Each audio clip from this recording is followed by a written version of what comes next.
ఇప్పుడు నాకు తెలిసి వచ్చే ఏడాది నాటికి ఒక క్లారిటీకి రావచ్చు. ఈ హుహు. రైతు భరోసా లేదు. లేదు. అవును. No doubt. హ్మ్. తల్లికి వందనం లేదు. నో అవును. డౌట్. ఈ ఏడాది ఆ! కష్టం. ఈ దాదాపుగా ఈ 1500 ఏడాది అయ్యే ఖర్చు 85,000 కోట్ల రూపాయలు ఆపేసుకున్నట్టే. హుహు. హ్మ్.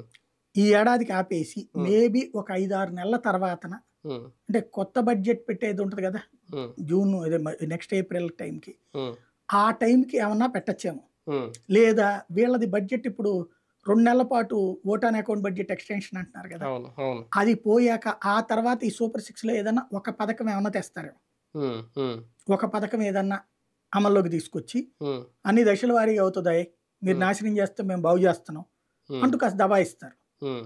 అది ఏదన్నా వీటిట్లో తక్కువతో మేబీ నేను అనుకోవడం గ్యాస్ బండలది బిగించేయొచ్చు. అవును. అది వెంటనే చేతికివ్వదు కదా అది. అవ్వదు. కాబట్టి 3 సిలిండర్లు అంటున్నారు కాబట్టి ఏడాది ఏడాదికి. మొత్తం మీదన. హ్మ్. అదొకటి నెక్స్ట్ చెప్పుకోవచ్చు. హ్మ్. అంటే అన్నా క్యాంటీన్ ఒకటి, ఫ్రీ బస్సు, అయి దీంట్లో ఉచిత సూపర్ సిలిండర్. 6 కాదు కదా అయి. హ్మ్. హ్మ్. అయి విడిగా కదా! ఆయన 25 హామీలు ఇవి. ఆ! అవును. హ్మ్. కాబట్టి కాతే 1500ది సూపర్ సిక్సే. 1500ది చెయ్యరు ఇప్పట్లో. మహిళలకి. హ్మ్. నిదానంగా నిరుద్యోగ భృతి ఇప్పుడే చేయరు. నిరుద్యోగ భృతి ఒకటి. హ్మ్. ఇప్పుడే చేయరు. హ్మ్. అట్లాగే 40, 50 ఏళ్ళకి పెన్షన్ అన్నటువంటిది బీసీలకి. హ్మ్. బీసీ, ఎస్సీ, ఎస్టీలకి అవును. ఇప్పుడే చేయరు. హుహుహు. అయన్నీ దశల కానీ వారీ అంటారు. మెయిన్ పథకాలవే. ఆ! అంటే అందరూ ఎదురు జనం చూస్తున్నవే. ఓవర్‌గా ఎక్స్‌పెక్ట్ చేసేయి ఇప్పుడే ఏం జరగవు. హ్మ్. ముందు బస్సులు